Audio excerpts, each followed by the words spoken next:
Marc, et merci à Catherine et toute son équipe de nous donner l'occasion de présenter ce nouvel axe, et bonjour à tous.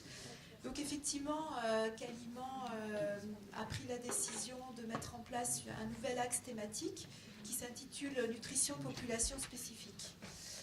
Et comme vous le savez, en fait, depuis l'adage d'Hippocrate qui recommandait que ton aliment soit ta médecine, en fait, l'avancée des connaissances scientifiques a permis de démontrer le rôle déterminant que la nutrition peut jouer dans la gestion de la santé de l'homme et dans la prise en charge ou dans la genèse d'un certain nombre de maladies chroniques. Et effectivement, quand on regarde les rapports qui existent, et notamment le rapport de l'OMS 2009, il ressort que plus d'un quart de la mortalité mondiale totale peut être attribuable à des facteurs de risque d'ordre nutritionnel, donc ce qui n'est absolument pas négligeable. Et c'est la raison pour laquelle ce concept d'alimentation, de nutrition santé est inscrit au cœur des pouvoirs publics et fait l'objet de mentions dans un certain nombre de documents, de stratégies, que ce soit notamment par exemple dans la déclaration de Vienne, ou plus récemment, alors évidemment dans le PNNS que vous connaissez tous, mais également plus récemment dans le cadre de la stratégie nationale de santé. Et je pense que vous avez dû être au courant de la publication de ce nouveau rapport dirigé par Serge Gainsberg qui cible justement l'évolution, le futur de la politique nutritionnelle par rapport à ces aspects de santé publique. Et notamment dans le cadre de ce rapport, il ressort deux recommandations principales, à savoir à la fois de garantir un dépistage et une prévention pour améliorer la prise en charge des populations par rapport à ces problèmes de nutrition. Et le deuxième élément phare qui ressort de ce rapport, c'est également de faire de la nutrition santé un atout pour l'innovation dans le domaine de l'alimentation. Et en fait, si les recommandations nutritionnelles pour la population générale sont actuellement relativement bien établies, en fait, on s'oriente de plus en plus vers la personnalisation de l'action nutritionnelle et au développement de stratégies de recherche afin de mieux cerner les besoins, les comportements de populations spécifiques. Et donc c'est ce qui va faire l'objet de présentation de la session de ce matin, avec deux cibles, finalement aux deux extrêmes de la vie. Donc à la fois la période périnatale, donc, qui va faire l'objet d'une présentation par Martine Champ, qui va illustrer les recherches qui se font ici dans le cadre du CRNH nantais.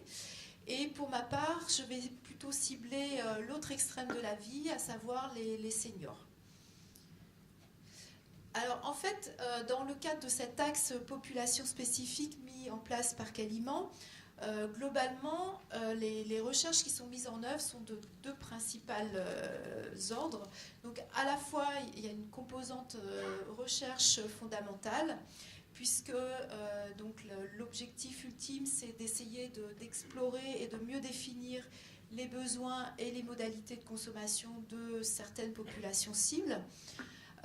D'appréhender également l'impact des stratégies nutritionnelles qui vont pouvoir être mises en œuvre et surtout d'expliciter tous les mécanismes cellulaires et moléculaires qui permettent de mieux comprendre et de mieux maîtriser l'action des nutriments qui sont pressentis.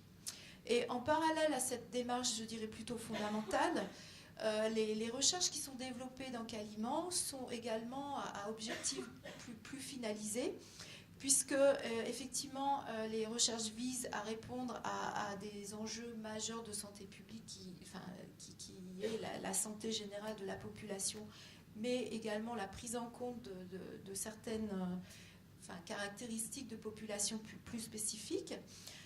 L'objet est également de développer pour le consommateur de nouveaux concepts, de nouveaux outils nutritionnels, ainsi que des aliments à valeur santé optimisée. Et également, tout ceci ne peut se faire que grâce à un certain nombre de recherches qui se font dans le domaine de l'ingénierie de produits, de l'ingénierie de procédés, de parcours technologiques. Et l'objectif ultime dans ce cadre-là, c'est aussi de permettre à l'industrie de mettre sur le marché des produits innovants et donc par ce biais-là soit d'intégrer un marché sur lequel il n'était pas, ou c'est vrai qu'il s'agit d'un marché en plein essor et par ce biais-là de permettre aux industriels d'améliorer leur compétitivité. Alors, je vous ai dressé ici un petit panorama assez simpliste qui n'est pas exhaustif des compétences de Caliment dans cet axe-là. Donc on va retrouver décliner un petit peu ces deux principaux axes, mais de façon plus matricielle. Donc à la fois avec tout un travail qui se fait dans le domaine de l'ingénierie de produits, transformation, avec des travaux sur la texturation de l'aliment, sur la formulation, la bioaccessibilité, tout ce qui concerne la qualité nutritionnelle, aromatique, tout ce qui est ingénierie de transformation à la fois en amont au niveau de l'aliment, mais ensuite tout ce qui est maîtrise de la dégradation de l'aliment une fois qu'il est absorbé. Avec un certain nombre d'objectifs plus ciblés sur la santé, comme par exemple tout ce qui est stratégie de réduction de sel, de matières grasses. Donc les laboratoires qui sont plus particulièrement, côté recherche, qui sont plus particulièrement impliqués dans ces aspects, donc sont BIA, Génial, GMPA, PAM, CAPA et Weliance. Et de l'autre côté, donc en fait, on va retrouver un petit peu cette chaîne que Catherine a présentée tout à l'heure, ce continuum depuis l'aliment jusqu'à la santé de l'homme.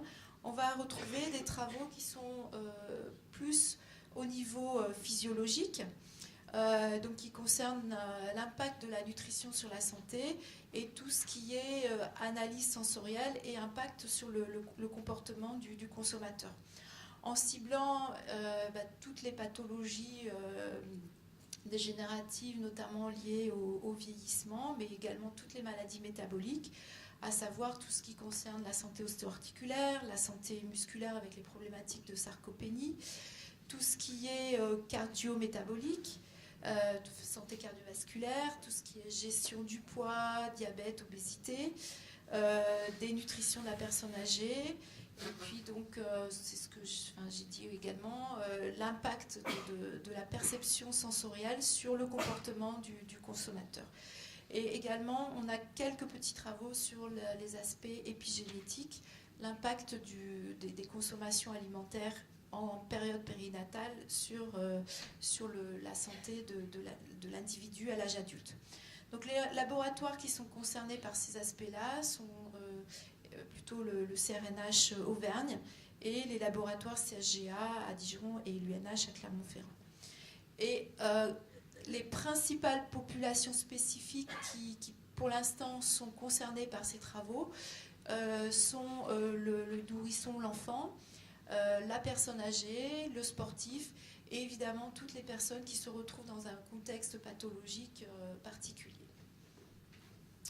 Alors, en termes d'approches conceptuelles qui sont mises en œuvre, donc outre toute la partie amont sur tout ce qui est technologie, ingénierie des procédés, sur l'aspect santé, donc va permettre d'associer à la fois des recherches très fondamentales avec qui vont cibler notamment tout ce qui est mécanismes cellulaires et moléculaires.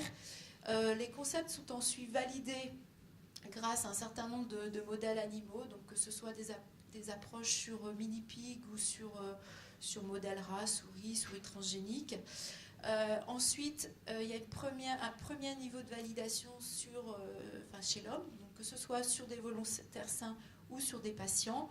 Et un certain nombre de projets sont également déclinés à plus grande échelle, à l'échelle de cohortes. L'objectif ultime étant de pouvoir élaborer des recommandations nutritionnelles et bien évidemment de pouvoir développer des aliments ou des stratégies innovantes.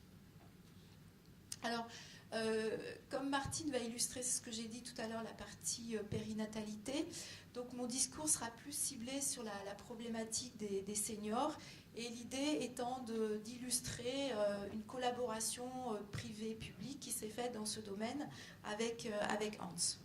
Donc, comme vous le savez, hein, le contexte démographique actuel fait qu'on assiste à un vieillissement progressif des populations. Donc, c'est ce qui est illustré ici au niveau mondial. Mais évidemment, ce qui est vrai au niveau mondial va se retrouver au niveau national, puisque vous voyez ici qu'entre les années 50, enfin 1950 et 2050, la population ici des plus de 60 ans va doubler. Et bien évidemment, ce n'est pas sans conséquence en termes de santé, puisque ce vieillissement de la population va générer une recrudescence d'un certain nombre de pathologies dites liées au vieillissement, que ce soit des problèmes d'immunosénescence, des maladies neurogénératives, des problèmes de fonte musculaire, des maladies cardiovasculaires, cancers et des pathologies ostéo-articulaires qui vont faire l'objet de cette présentation. Et en fait, sur le plan innovation, l'industrie française est très attendue sur ces aspects-là, puisque vous n'êtes pas sans savoir que la silver economy qui cible justement cette population âgée est en train de se développer au niveau national, et que le plan national industriel a clairement mentionné également ces objectifs de population spécifique et notamment de personnes âgées, des seniors. Alors justement, pour rentrer plus en détail sur cette problématique des pathologies ostéo-articulaires, en fait, on considère qu'à 50 ans, une femme a 40% de risque de développer une fracture dans les années qui lui restent à vivre. Et bien évidemment, plus on va avancer en âge, et plus le risque va augmenter, puisque à 80 ans, plus de 70% des femmes sont ostéoporotiques. Donc effectivement, en termes de patients, en termes d'incidence, ça se traduit par des chiffres très conséquents. Donc on recensait plus de 3 millions de femmes en 2006 au niveau national. Et vous voyez que ça se traduit par des conséquences assez importantes en termes de santé. Notamment, vous voyez que dans l'année 2008 avait été rapporté plus de 73 000 séjours hospitaliers chez des plus de 65 ans. Alors en fait, malheureusement, par rapport à l'évolution de cette pathologie, on dispose de données prospectives qui sont assez alarmantes et selon lesquelles, en fait, vous voyez que d'ici les 50 prochaines années, on va avoir une augmentation de plus de 135% des fractures de la hanche. Et bien que cette pathologie soit souvent banalisée, en fait, elle a un coût sociétal qui n'est absolument pas négligeable, puisqu'on considère que dans l'année qui suit la fracture, plus d'un quart des personnes vont décéder. Et de la même façon, 50% des patients vont conserver des séquelles qui vont souvent se traduire par une accélération de l'entrée en dépendance. Alors bien évidemment, le coût financier est considérable, sachant qu'effectivement le coût d'une fracture du col en France est de l'ordre de 8 000 €. Et outre ça, il faut ajouter le coût d'hospitalisation et tous les coûts indirects liés à la rééducation, mais liés en termes d'absence au travail, etc. Donc un coût sociétal considérable. Et la problématique qui se pose par rapport à ces pathologies, c'est que pour l'instant, les professionnels de santé sont relativement démunis en termes d'outils, de stratégies de prise en charge. Alors certes, sur le plan curatif, on a un certain nombre de molécules, telles que notamment les biphosphonates ou le rallénate de strontium, mais ces molécules sont dotées d'effets secondaires et qui souvent conduisent à une abstention thérapeutique. Et par rapport au mécanisme étiologique de la maladie, la mise en place de la maladie, il est préférable d'intervenir à titre préventif, puisque une fois qu'on a perdu de l'os, on sait très peu le reformer. Donc la prévention est vraiment la règle d'or. Le problème, c'est que suite aux effets secondaires qui ont été identifiés par rapport à la prise du traitement hormonal substitutif, en fait, à l'heure actuelle, les seules molécules qui sont disponibles pour la prévention concernent le couple calcium-vitamine D, dont on sait qu'effectivement il est efficace, mais compte tenu de la complexité de la pathologie et de la composante multifactorielle, on sait que ça ne suffit pas et qu'on pourrait profiter de la synergie avec d'autres molécules. Et notamment, l'idée, c'est de profiter du potentiel ostéoprotecteur de certains nutriments. Et en fait, il y a une étude assez récente qui a montré que par une approche nutritionnelle, alors donc cette étude par contre cible le calcium, il est possible de réduire le nombre de fractures et vous voyez d'avoir un impact financier non négligeable, une réduction de 129 millions d'euros avec une mise en place de recommandations et de produits innovants dans le domaine. Et donc, effectivement, dans ce domaine, l'innovation a tout à fait sa place, puisque à l'heure actuelle, il n'y a aucune allégation santé propriétaire EFSA, et compte tenu du vieillissement de la population, on a un très fort potentiel de développement économique par rapport à cette problématique. Donc, pour illustrer une action qui s'est faite dans ce domaine, donc, au niveau de l'unité de nutrition humaine, nous avions identifié le rôle ostéoprotecteur que pouvait avoir l'oleuropéine ici. Donc, vous voyez, en fait, on avait utilisé un modèle animal d'ostéoporose, qui est la rate ovariectomisée, et en fait, on l'avait soumise à une inflammation pour exacerber cette problématique de perte osseuse et positionner l'animal plutôt dans un contexte d'ostéoporose sénile. Et en fait, vous voyez que la castration se traduit ici par une déminéralisation de l'os.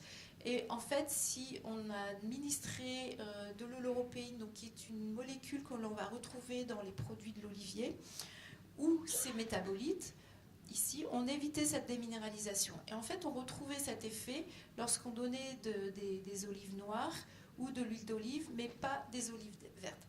Donc ce premier travail a permis donc, de mettre en évidence cet effet ostéoprotecteur. Donc il a fait l'objet d'un certain nombre de publications et surtout d'un brevet, l'idée étant de protéger cet effet santé. Et donc suite à ce brevet, donc, Hans, qui est le président de la société Bioacteur, a émis son intérêt pour ce brevet. Et donc, ensemble, nous avons postulé au programme européen, les programmes RASME, donc qui sont portés par des PME et qui impliquent justement cette association recherche privée, recherche publique sur plusieurs pays. Et dans ce contexte-là, on a pu mettre en place une étude clinique pour l'idée étant de valider, de corroborer sur la cible qui est la femme ménopausée, ce que l'on avait pu observer sur modèle animal. Et c'est ce que nous avons fait. Et ce travail a effectivement permis de montrer, vous voyez ici, que chez les femmes non traitées, au bout des 12 mois d'études, on a une diminution de la masse osseuse que l'on n'observe pas chez les femmes qui avaient reçu cet extrait enrichi en oleuropéine. Et en fait, on a pu expliquer ceci par une orientation favorable du remodelage osseux, notamment une augmentation ici d'un biomarqueur qui est l'ostéocalcine, d'un biomarqueur de formation, et que l'on retrouve ici en delta par rapport au taux basal. Par contre, on n'a pas démontré d'effet sur l'aspect résorption. En fait, vous savez, l'os, il est toujours en perpétuel remaniement, formé, dégradé. Donc, on a typiquement un effet sur la formation. Et on avait regardé en parallèle un autre paramètre qui est le profil lipidique, puisque entre-temps, une étude avait montré que l'oleuropéine était capable d'orienter des cellules souches soit vers de favoriser l'ostéogénèse au détriment de la lipogénèse à partir de cellules souches. Et effectivement, on a confirmé une orientation positive du profil lipidique chez ces femmes ménopausées. Donc ce travail, en fait, a fait l'objet de l'écriture d'une publication qui est en cours de soumission. Donc pour résumer ce parcours, en fait, vous voyez qu'on est parti d'une conceptualisation de la preuve, de la démonstration de cette idée, et de la protection de cette idée par un brevet. Ensuite, dans le cadre d'un partenariat avec le partenaire privé, Nous avons validé ce concept chez la femme ménopausée et ensuite l'industriel, donc Bioactor, a fait tous ses travaux de marketing stratégique et de commercialisation. Et à l'heure actuelle, le produit qui s'appelle Bonolive est sur le marché. Donc vous voyez toute la chaîne qui s'est mise en œuvre assez facilement, qui a abouti à une innovation dans le domaine de la prévention de l'ostéoporose. Donc en résumé, quel a été l'intérêt pour nous, partenaires publics, de ce travail? C'est renforcement des connaissances dans le domaine de la biologie osseuse, mise en place d'une stratégie innovante de prévention de l'ostéoporose, une meilleure compréhension de l'impact des facteurs nutritionnels sur le métabolisme osseux. Ça s'est traduit par des publications, des communications scientifiques. Et j'avoue que c'est particulièrement motivant en tant que scientifique de voir vraiment la concrétisation ultime de son travail de recherche par la mise sur le marché de nouveaux produits. Donc, juste pour résumer, ça s'est traduit par une augmentation de notre lisibilité scientifique, mais aussi par notre positionnement dans le domaine de l'innovation, ce qui n'est pas négligeable d'avoir cette double compétence. Donc, je vais laisser maintenant la parole à Hans. Merci Véronique, aussi pour succinctement faire une summary des résultats. Moi je vais élaborer sur je dirais, le côté business et la structuration de cette collaboration, pourquoi on l'a entamée et les étapes à franchir. Mais d'abord brièvement, je vais parler dire quelque chose sur Bioactor. Donc la mission de notre société est le développement et la vente des principes actifs pour la nutrition, en ciblant les problèmes cardio-métaboliques et les problèmes liés au vieillissement, dont Véronique a déjà parlé en détail. Donc notre société est une société néerlandaise qui a été fondée en 2006, basée à Maastricht, sur le Maastricht Health Campus. On est dans un bâtiment adossé au CHU de Maastricht, et Nutrim qui est un grand centre de recherche en nutrition et santé.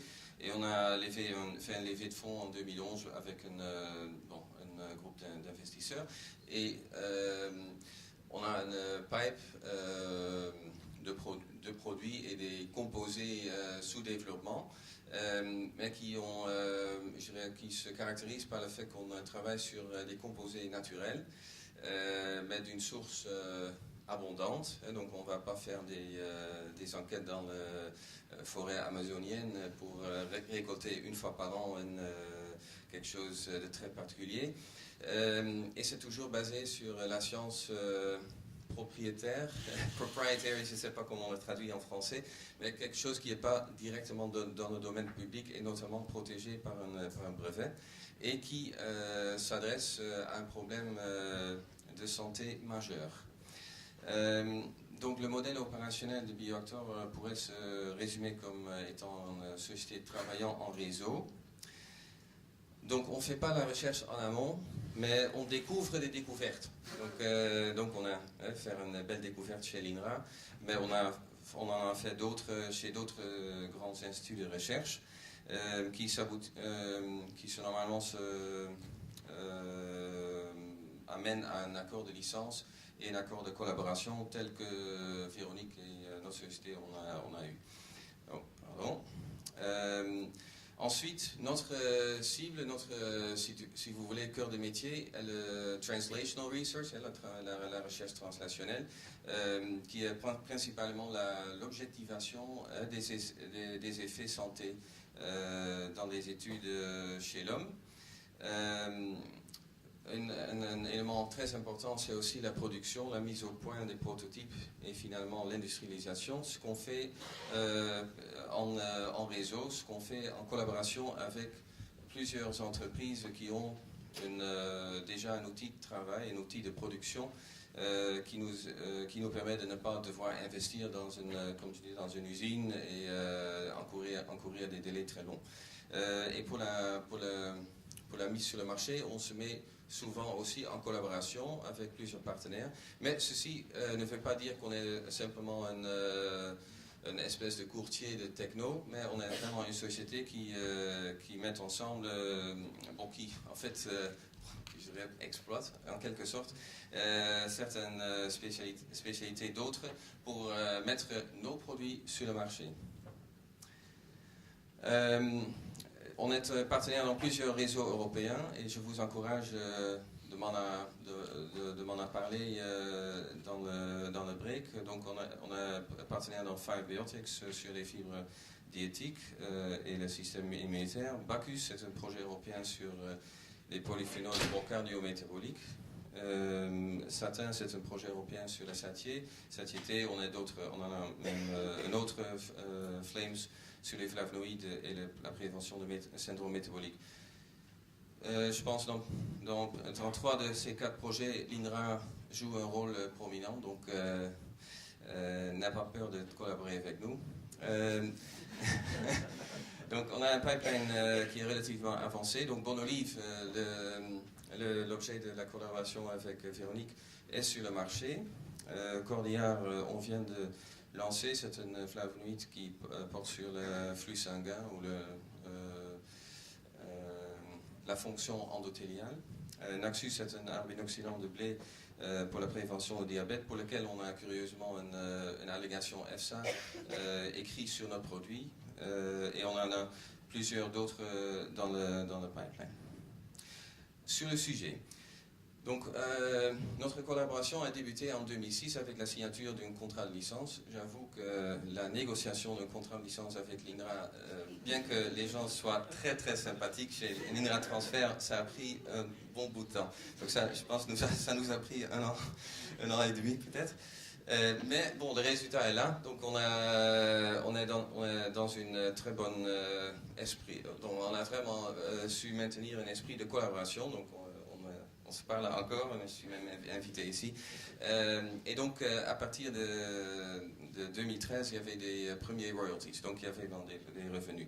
Mais pourquoi ça a pris si longtemps? Je sais pas. Je pense que ça n'a pas pris tellement longtemps en fait. Mais bon, ça a pris quand même un bon bout de temps. Et pourquoi? Parce que Véronique a décrit une partie du boulot à faire, hein, donc ce qui est les données in vitro, in vivo, dose-réponse, le brevet bien sûr. Après, on a bien collaboré sur l'étude clinique, mais avant d'entamer une étude clinique, il faut mettre au point un prototype qui est reproductible, hein, donc pour que les résultats soient pertinents, qu'ils soient pertinents sur le produit qu'on va ultérieurement mettre sur le marché. Donc c'est super important. Nous avons investi aussi dans une étude de pharmacocinétique et as we speak, on fait des études de toxicologie pour après pouvoir obtenir un statut GRAS aux États-Unis et obtenir une homologation Novel Food en Europe. Pourquoi est-ce qu'on avait un intérêt pour une prise de licence pour la technologie de l'INRA? Donc il y avait des raisons techniques, hein, donc il y avait un dossier scientifique avec des résultats in vivo très prometteurs, et il y avait une demande ou un dépôt de brevet, donc ça c'est pour nous vraiment une chose primordiale. Sans ça, on ne va pas investir dans tout ce qui suit. Mais il y avait aussi des réseaux marketing, et c'est peut-être intéressant pour vous de savoir. Donc l'INRA a une très bonne réputation, donc c'est toujours quelque chose qui donne plus de crédibilité à la recherche. Et il y avait le prestige, ou si vous voulez, une bonne image pour le régime méditerranéen, notamment l'olivier, les produits issus de l'olivier. Et il y avait très peu d'offres, il y a en fait très peu de technologies pour lesquelles il y a un brevet, pour lesquelles il y a des données scientifiques in vivo qui sont offertes. Donc il n'y a pas tellement de choses.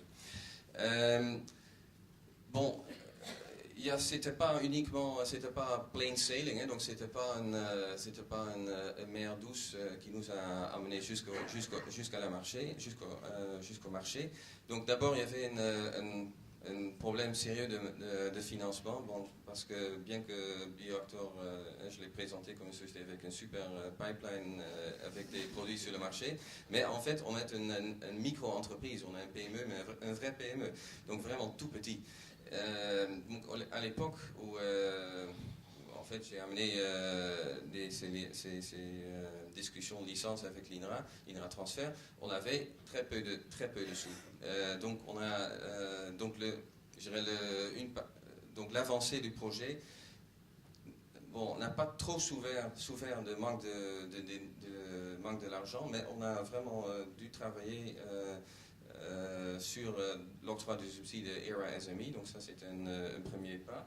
Mais après on a fait une levée de fonds auprès des venture capital, des fonds de capital à risque, pour aussi faire la suite, hein, donc ce que je l'ai raconté avant.